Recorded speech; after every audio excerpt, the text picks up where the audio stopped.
সুতরাং সাহিত্য মানুষকে শুধুমাত্র শিক্ষিত করে না, সাহিত্য মানুষকে মানবিকও করে গড়ে তোলে।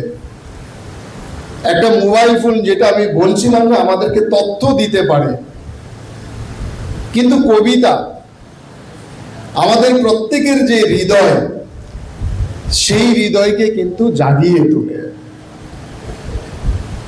একটা ডিজিটাল স্ক্রিন আমরা যারা ব্যবহার করছি, সেটা আমাদেরকে আনন্দ দিতে পারে, সেটা সত্যি, কিন্তু আমরা যখন সাহিত্য পাঠ করি, সেই সাহিত্য কিন্তু আমাদের প্রত্যেক মানুষকে চিন্তা করতে শেখায়। নতুন নতুন চিন্তা ভাবনা, সেগুলো সাহিত্য পাঠের মধ্য দিয়ে কিন্তু আমাদের মধ্যে আসে। এই কারণে আজকের দিনে কবি কাজী নজরুল ইসলাম আমাদের কাছে, আমি মনে করি, আরো বেশি আমাদের কাছে প্রাসঙ্গিক। তিনি আমাদেরকে শিখিয়েছেন যে ধর্মের নামে বিভেদ নয়, মানবতার মধ্যে ঐক্যই হোক প্রকৃত শক্তি।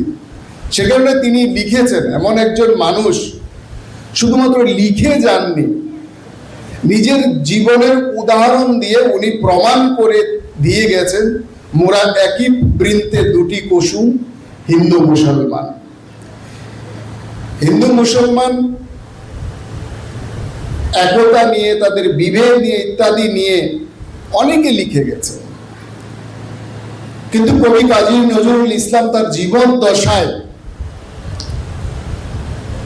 উনি মোরা একই বৃন্তে দুটি কুসুম, হিন্দু মুসলমান, এই যে তার জীবনের হিন্দু মুসলমানকে এক সূত্রে বাঁধার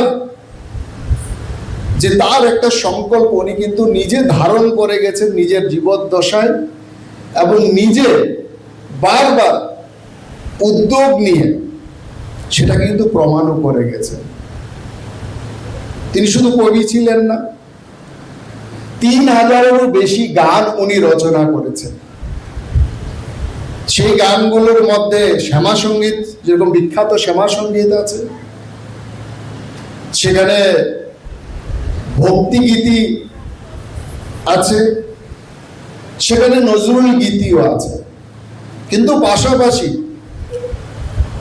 উনি ইসলামিক সঙ্গীত, অনেকেই সেটা জানেন না, গজল যিনি প্রথম লিখেছেন,